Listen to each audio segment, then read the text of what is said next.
तो दोस्तों जैसे मैंने आप लोगों को 5-5 मार्क्स का 2-3 लेक्चर मैंने आप लोगों को प्रोवाइड किया हो और मैंने कहा है कि आपके पेपर में जैसे क्वेश्चन अब आएगी D2 मैंने आप लोगों को वो क्वेश्चन आप लोगों को बताने की पूरी कोशिश किया हूं। तो जो भी स्टूडेंट्स ने 5-5 मार्क्स वाला वीडियो को नहीं देखे हैं तो प्ले लिस्ट में जाकर आप अच्छी तरह से देख सकते हैं। और आज जो मैं लेकर आया हूँ ये हमारा 3-3 मार्क्स में किस प्रकार से क्वेश्चन आएगी फाइनली मैं समझाने वाला हूँ मेरे दोस्तों। बस आप लोग समझने की कोशिश कीजिएगा, यकीन मानिए मेरे भाई कि आपको रट्टा लगाने की आवश्यकता नहीं पड़ेगी। तो देखिए पहला क्वेश्चन आपकी स्क्रीन पर रहेगी मेरे दोस्तों इस तरह से कि अशोक के धम्म, आपको कुछ भी आपको याद नहीं करना है, सिर्फ और सिर्फ मेरे दोस्तों मेरे मुंह के लिपसिंग पर आपको ध्यान देना है। क्या करना है मेरे भाई कि अशोक के धम्म यानी अशोक के धर्म के विषय में आपको क्या पता है। तो देखिए अशोक जो थे भाई उसके बारे में हम सभी को अच्छी तरह से पता है कि सर अशोक ने 261 ईसा पूर्व में कलिंग की युद्ध किए थे और इस कलिंग की युद्ध में इतने सारे लोग मर गए थे, इतने सारे लोग मर गए थे कि हमारे जो अशोक थे वो जिधर देख रहे थे सिर्फ उधर हर तरफ ही चारों तरफ ही मेरे दोस्तों रक्त ही रक्त उन्हें नजर आया था। और उस समय सिर्फ मनुष्य का ही हत्या नहीं हुई थी बल्कि जीव जंतु को भी मेरे दोस्तों उस युद्ध में मार दिया गया था। और अशोक ने उस समय ऊपर देख रहे तब भी हमें रक्त ही नजर आ रहा है, दाएं बाएं आगे पीछे हर तरफ ही तरफ मेरे दोस्तों सिर्फ और सिर्फ ब्लड ही नजर आ रहे थे। उस समय अशोक ने दिल में इरादा किया कि आज के बाद कभी भी हम युद्ध नहीं करेंगे और आज से हम युद्ध नीति को छोड़ करके धर्म नीति को अपनाते हैं। तो यही हमारा जो धर्म नीति है इसके बारे में हम लोगों से पूछा गया कि अशोक के धर्म के विषय में आपको क्या पता है यानी क्या जानते हैं। भाई सुनिएगा, अशोक ने अपना जनता के नैतिक उत्थान के लिए लोगों के सामने कुछ नैतिक नियम रखे। इन्हीं नियमों को अशोक का धम्म कहा जाता है। अशोक का धम्म किसे कहते हैं मेरे भाई? अशोक ने लोगों के नैतिक उत्थान के लिए कुछ नैतिक नियम रखे और उसी नियमों को अशोक का धम्म कहा जाता है। पहला नियम था उनका कि अशोक का मुख्य सिद्धांत था बड़ों का आदर करना। अब अशोक ने जब कलिंग युद्ध पूरी तरह से समाप्त हो गया तो अशोक ने बहुत सारे मेरे दोस्तों बात को अपने आप में ग्रहण किए कि ऐसा कभी काम नहीं करेंगे जिससे दूसरे को भी दुख पहुंचे, बड़े को आदर करेंगे, ठीक है। और उसके अनुसार शिष्यों का अपना गुरुजनों का मान करना चाहिए। और हमारे जो गुरुजन है, हमारे जो शिक्षक है, जैसे मेरे दोस्तों आप लोग मुझे शिक्षक मानते हैं यानी मुझे पता नहीं है, लेकिन आप लोग हमें सम्मान करना चाहिए क्योंकि मैं आप लोगों के लिए इतना मेहनत कर रहा हूं भाई, ठीक है। वही कह रहा है कि उसके अनुसार शिष्यों को अपने गुरुजनों का मान करना चाहिए, सम्मान करना चाहिए जो उनका गुरु है। जैसे मेरा भी कोई टीचर होंगे तो मुझे उनका सम्मान करना चाहिए। सभी को ऋषियों ब्राह्मणों तथा वृद्धा पुरुषों का आदर करना चाहिए। जो भी ऋषि मुनि है, जो भी ब्राह्मण है, या मेरे दोस्तों जो भी हमारा वृद्धा, जो हमारा दादाजी है, या मेरे भाई जो भी बूढ़ा बुजुर्ग व्यक्ति है, उन्हें हमें क्या करना चाहिए? आदर करनी चाहिए। ये अशोक धर्म का पहला सिद्धांत था जो मुझे उम्मीद है कि आपको शानदार तरीके से समझ में आ गया होगा। उनका दूसरा सिद्धांत था कि इस धर्म के अनुसार बड़े को परिवार के सदस्यों, जो हमारे घर के जो बुजुर्ग है, उन्हें परिवार का सदस्य, संबंधित सेवकों, निर्धकों तथा दासों के साथ अच्छा और नम्र व्यवहार करना चाहिए। यानी मेरे भाई अगर हमारे घर का कोई बुजुर्ग है और हमारे घर का वो मुखिया है तो मेरे भाई उससे हमें क्या करना चाहिए? सम्मान करना चाहिए। अगर दो लफ्ज अगर हमसे कह दे तो मुझे बर्दाश्त करनी चाहिए क्योंकि वो हमारे पूरे परिवार को याद रखे घोड़ों की तरह खींच कर चला रहे हैं। तो याद रखना ये हमारा अशोक का दूसरा धर्म था। तीसरा पॉइंट था सर, प्रत्येक मनुष्य को अपने बुरे कर्मों का फल अगले जन्म में भुगतान करना पड़ता है। जैसे अशोक का कहना है मैंने कलिंग युद्ध करवाया, इसका भी मुझे अगले जन्म में इसका कर्मों का फल मुझे मिलेगी। कौन करे भाई? अशोक। और जो जैसा कर्म करेंगे यहाँ पे उनको वैसा ही फल मिलेगी, इसलिए हमें अच्छे कर्म करना चाहिए। आगे जाते मनुष्य ने हमेशा अच्छा कर्म करना चाहिए। मनुष्य को हमेशा क्या करना चाहिए? मनुष्य को हमेशा अच्छा कर्म करना चाहिए क्योंकि हमें इस कर्म का फल हमें अगले जमाने में भुगताना करना पड़ेगा। चौथा पॉइंट था सर, अहिंसा अशोक धर्म का मूल मंत्र था। अशोक का जो मूल मंत्र थे अहिंसा। अशोक का कहना था कि हम कभी भी हिंसा नहीं करेंगे, ठीक है। इसके अनुसार किसी भी जीव को मन, वचन तथा कर्म से कष्ट नहीं पहुंचाना चाहिए। अशोक कहता है कि किसी भी जीव जंतु को कर्म, मन और मेरे दोस्तों याद रखिएगा वचन से हमें कष्ट नहीं पहुंचाना चाहिए, चाहे वो एक चींटी हो चाहे एक वो हाथी हो। अगला पॉइंट था सर, ईर्ष्या, क्रोध, अहंकार और झूठ पाप है। अशोक कहता है मेरे भाई जो हमारा ईर्ष्या है, क्रोध है, अहंकार है, झूठ है, ये सारे क्या है? पाप है। इन मनुष्य को इन पापों से दूर रहना चाहिए। अशोक का जो 5वां सिद्धांत था कि अहिंसा सॉरी भाई, अहिंसा, क्रोध, अहंकार, झूठ पाप है। अशोक कहता है कि इन पापों से हमें दूर रहना चाहिए। ये अशोक के सिद्धांत का मूल मंत्र था मेरे दोस्तों, जिन्होंने 5 सिद्धांत दिए थे कलिंग युद्ध के बाद। एक क्वेश्चन और अशोक के बारे में आता है मेरे भाई, ध्यान से सुनेगा। अशोक के बारे में एक क्वेश्चन और सुन लीजिए भाई कि कलिंग युद्ध का अशोक पर क्या प्रभाव पड़ा। अब कलिंग युद्ध हो गया, कलिंग युद्ध होने के बाद अशोक के जीवन में क्या प्रभाव पड़े। तो अशोक ने मेरे दोस्तों धर्म नीति को युद्ध नीति को छोड़ करके उन्होंने धर्म नीति को अपनाया ही नहीं, बल्कि मेरे दोस्तों उसके प्रचार प्रसार भारत के साथ साथ विदेशों में भी किया। साथ ही साथ मेरे दोस्तों उन्होंने जनता की नैतिक उत्थान के लिए कुएं खुदवाए, नहर बनवाए, तालाब खुदवाए। साथ ही साथ मेरे दोस्तों पीने के लिए कुएं का निर्माण करवाया, जिससे पानी पूरे इलाके के लोग पिया करते थे। साथ ही साथ उन्होंने एक और अच्छा काम किए थे मेरे भाई, क्यों अपने वो प्रजातंत्र बन गए थे मेरे दोस्तों। वो अपने प्रजा के नैतिक उत्थान के लिए दिन रात काम करते थे। बहुत सारे ऐसे परिवर्तन आए अशोक के जीवन में जो हम सभी को अच्छी तरह से देखना है। कलिंग युद्ध के परिणाम स्वरूप अशोक का जीवन बिल्कुल बदल गया। उसके जीवन में आए कुछ महत्वपूर्ण बदलाव। पहला बदलाव था कलिंग युद्ध में हुए रक्तपात को देखकर अशोक ने युद्ध घोष का स्थान पर धर्म घोष करने का फैसला किया। मैंने अभी जस्ट बताया कि जैसे कलिंग युद्ध हुआ, इतने सारे रक्तपात दिखे, इतने सारे ब्लड नजर आया मेरे दोस्तों। ब्लड को देखकर अशोक ने युद्ध घोष को छोड़ करके धर्म घोष को अपनाने का फैसला किया, यानी अब हिंसा छोड़ दिया। अब हमारे जो अशोक है उन्होंने पूरी तरह से हिंसा छोड़ दिए और अहिंसा का पुजारी बन गया। और मेरे दोस्तों वो अशोक का कहना था हिंसा तो मैं छोड़ रहा हूं, अब मैं अहिंसा का पुजारी बन जाऊंगा, लेकिन हमारे इस प्रजा के अंदर में कोई भी व्यक्ति अगर हिंसा करेंगे तो उसे भी सजा दिया जाएगा। ऐसा कहना था हमारा अशोक का।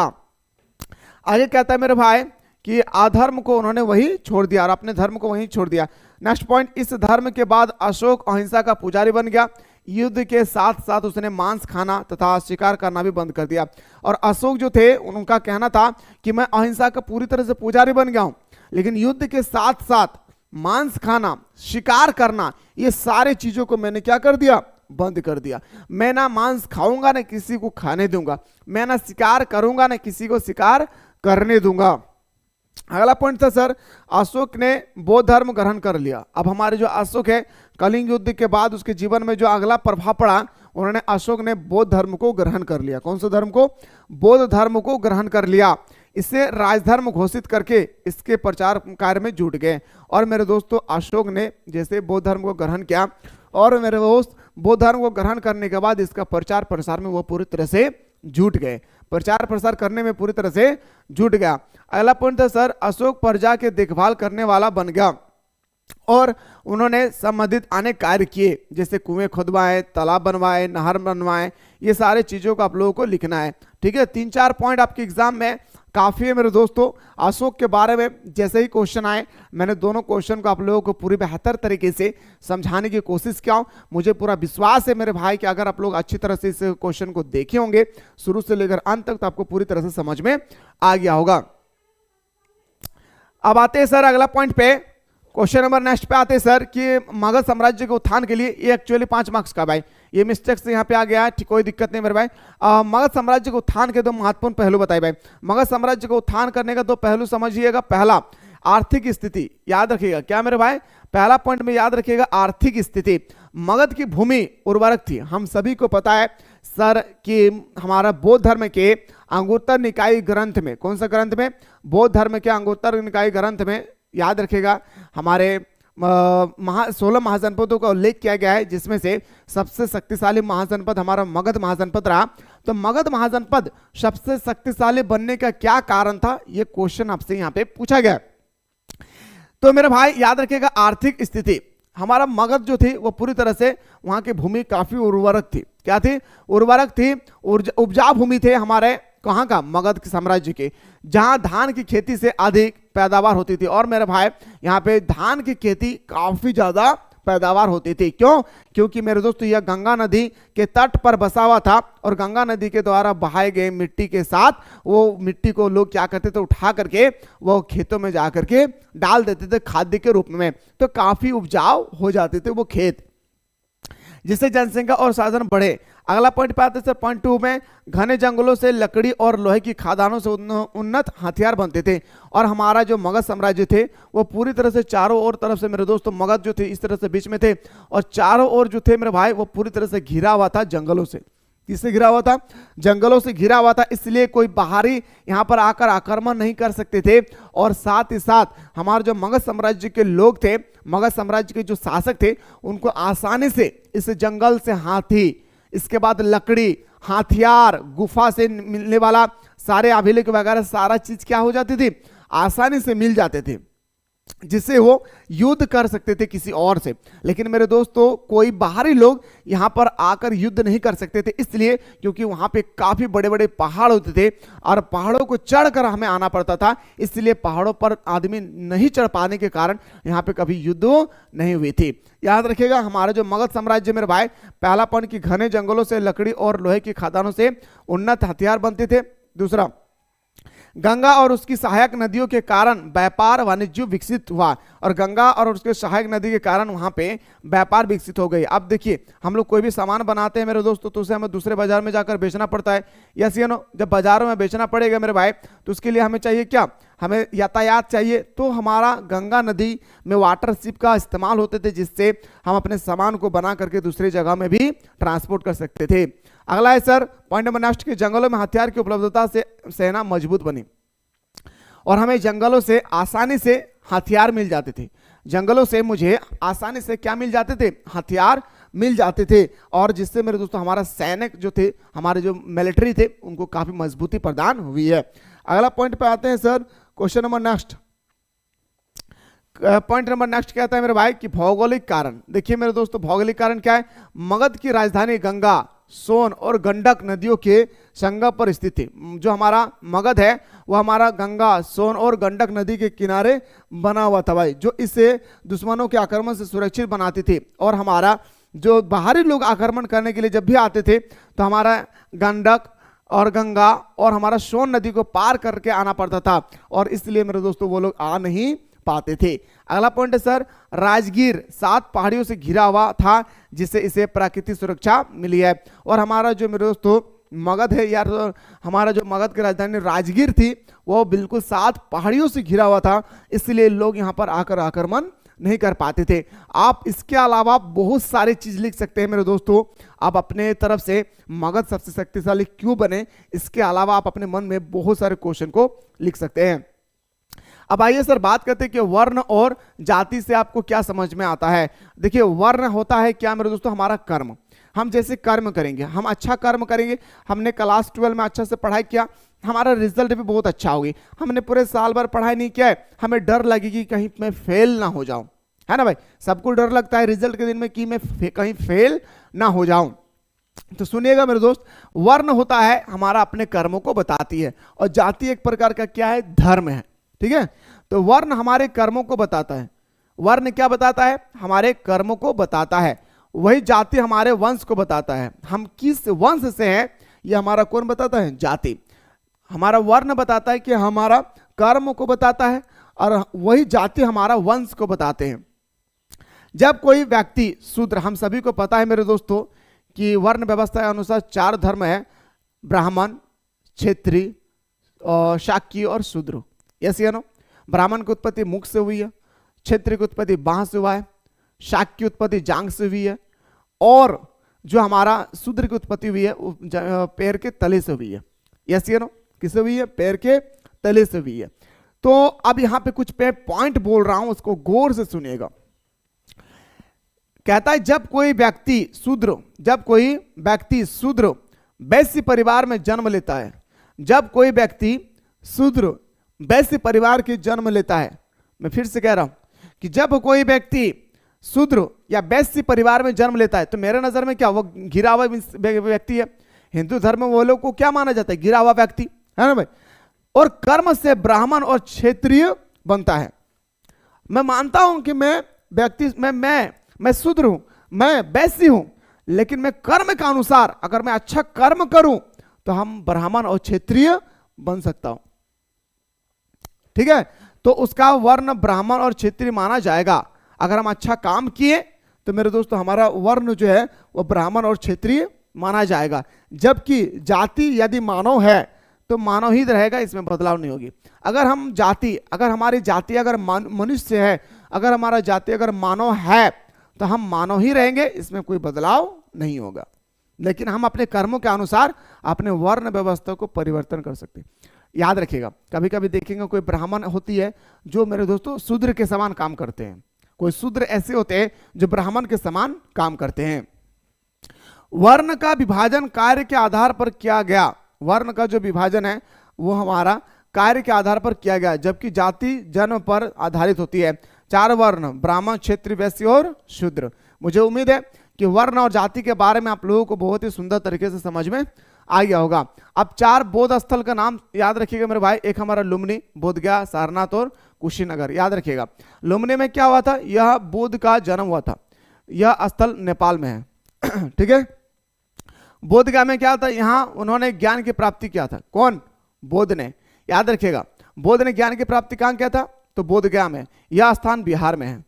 सारनाथ, यह स्थान वाराणसी उत्तर प्रदेश में है। यहां बुद्ध ने प्रथम उपदेश दिया था। बुद्ध ने प्रथम उपदेश कहां दिया था, सारनाथ में। कुशीनगर, यह स्थान देवरियो उत्तर प्रदेश में। यहां बुद्ध ने परिनिवारण प्राप्त किया था। याद रखिएगा, मुझे उम्मीद है मेरे भाई कि 4 पॉइंट को समझ में आ गया होगा।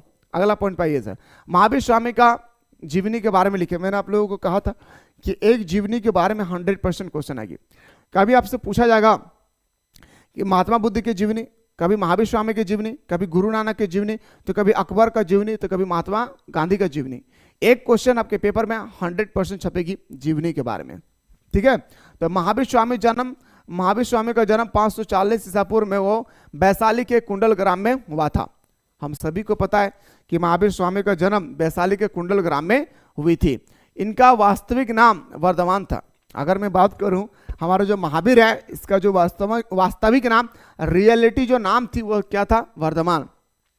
इसके पिता का नाम सिद्धार्थ एवं माता का नाम त्रिशाला था। किसका मेरे भाई, तो महावीर स्वामी के पिता का नाम क्या था, याद रखिएगा, सिद्धार्थ एवं उसके माता का नाम था त्रिशाला। जैसे मैं बता रहा हूं एग्जाम में भी आपको वैसा ही लिखना है, कुछ अटपटांग सा नहीं लिखे, नहीं तो फिर मार्क्स कट जाएगी। राजकुमारी यशोदा इनकी पत्नी थी। अब सभी को पता है भाई, उम्र जैसे जैसे ढलती है शादी करना होता है, तो राजकुमारी के साथ इन्होंने पूरी तरह से शादी विवाह कर लिए। इनकी एक पुत्री थी जिनका नाम अनुजया प्रियदर्शी थी।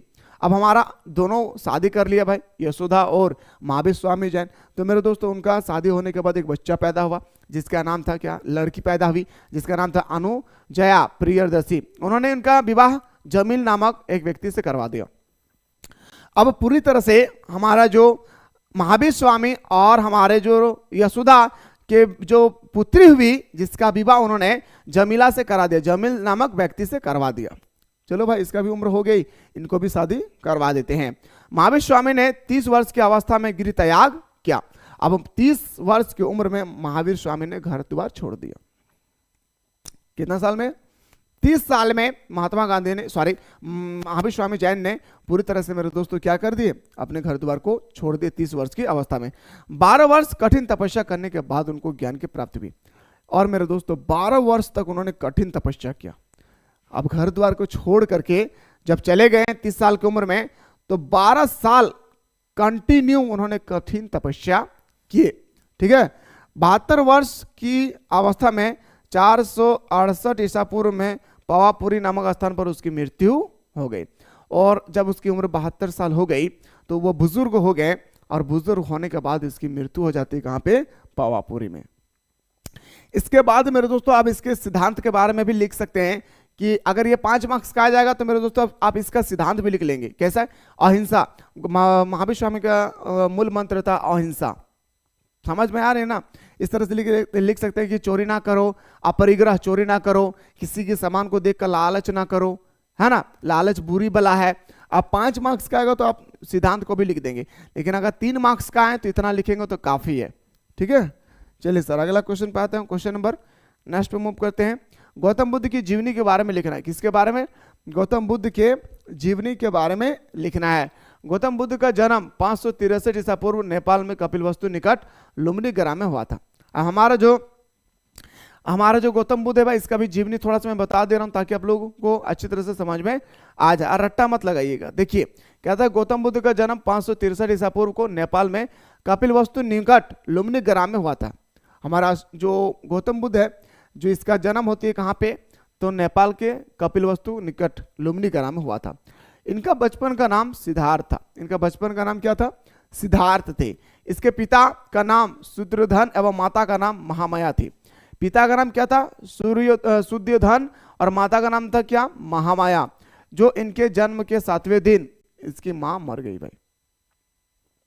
अब जैसे हमारा गौतम बुद्ध 7 दिन का हुए, उसकी मम्मी की डेथ हो गई, तो अब उसकी परवरिश कौन करेंगे? तो इनकी सौतेली मां प्रजापति गौतमी ने इसका लालन पालन करना शुरू कर दिया। अब मेरे भाई जो उसके सौतेली मां प्रजापति गौतमी है, उन्होंने हमारे बुद्ध का बचपन का पूरा परवरिश पूरे खुल के किए। उसके मां का अभाव नहीं जताई कि आपकी मम्मी नहीं है, आपकी परवरिश ऐसा नहीं होगा, नहीं, उन्होंने इतना सुंदर तरीके से परवरिश की जैसे एक वास्तविक एक मम्मी करती है। लालन पालन किए। जो उनकी मौसी भी थी, बचपन से ही गौतम बुद्ध चिंताशील स्वभाव का था, और बचपन से ही मेरे दोस्तों वो हमेशा जो है चिंता करते रहते थे। कौन? गौतम बुद्ध जो है बचपन से ही वो चिंता में डूबे हुए थे, खोया हुआ था बचपन से ही। चिंताशील स्वभाव के होने के कारण इनके पिता ने मात्र 16 वर्ष की अवस्था में यशोधरा नामक कन्या से विवाह कर दिया। अब मेरे दोस्तों जब कोई व्यक्ति चिंता मुक्त होते हैं, जब कोई व्यक्ति चिंता होते हैं, तो इसके अंदर में सिर्फ आप शादी करवा दीजिए, सारे चिंता दूर हो जाएगी। ऐसे मानना था गौतम बुद्ध के पिता का। तो 16 वर्ष की अवस्था में हमारे गौतम बुद्ध को शादी करा दिया मेरे दोस्तों एक कन्या से, जिससे उनका एक पुत्र प्राप्त हुई। शादी करने के बाद गौतम बुद्ध को एक पुत्र प्राप्त हुआ जिनका नाम राहुल उन्होंने रखा। जिनका नाम उन्होंने क्या रखा मेरे भाई? राहुल रखा। उन्होंने 29 वर्ष की अवस्था में गृह त्याग किए। अभी मैंने क्या बताया भाई? 30 साल की उम्र में हमारा गृह त्याग किए थे। कौन? तो हमारा स्वामी जी, है ना। यहाँ पे वही चीज है, 1 साल पहले यानी 29 वर्ष की अवस्था में हमारे गृह त्याग कर दिए। कौन? तो गौतम बुद्ध ने 6 वर्ष की कठिन तपस्या की। गौतम बुद्ध 6 वर्ष और महावीर स्वामी जैन 12 वर्ष। 6 वर्ष की कठिन तपस्या के पश्चात उन्हें गंडक नदी के तट पर पीपल के वृक्ष के नीचे ज्ञान की प्राप्ति हुई। याद रखिए कौन सा नदी? गंडक नदी के तट पर पीपल वृक्ष के नीचे ज्ञान की प्राप्ति हुई। यह सिद्धार्थ गौतम बुद्ध के नाम से जाना जाने गया। और जैसे उन्होंने ज्ञान की पूरी तरह से प्राप्ति कर लिए, गौतम बुद्ध ने पूरी तरह से ज्ञान की जब प्राप्ति कर लिए, तो ज्ञान की प्राप्ति करने के बाद उनको लोगों ने, याद रखेगा, सिद्धार्थ गौतम बुद्ध के नाम से जाने जाने लगा। तो ये है सर हमारा महावीर स्वामी जैन। और गौतम बुद्ध के बारे में मैंने बहुत ही सुंदर तरीके से आप लोगों को डेफिनेशन दिया। मुझे पूरा उम्मीद है कि अगर आप लोगों ने शुरू से लेकर अंत तक देखे होंगे तो अच्छी तरह से आप लोगों को समझ में आ गया होगा। आइए सर अगला क्वेश्चन पे आते हैं। सर बौद्ध धर्म के महायान और हीनयान के बारे में बात करते हैं। याद रखिएगा मेरे भाई, किसके बारे में? बौद्ध धर्म के हीनयान और महायान के बारे में बात करते हैं कि आखिर हीनयान और महायान है क्या। जैसे मैंने आप लोगों को श्वेतंबर और दिगंबर के बारे में बात किया था, वैसे ही मेरे दोस्तों मैं आप लोगों के सामने लेकर आया हूं हीनयान और महायान, जो मैं आप लोगों को अगला वीडियो में यहीं से बताने वाला हूं 3-3 मार्क्स का। तो अगर आप लोग तैयार है तो कमेंट सेक्शन में कमेंट करना ना भूले। फिलहाल बात करता हूं नेक्स्ट वीडियो में।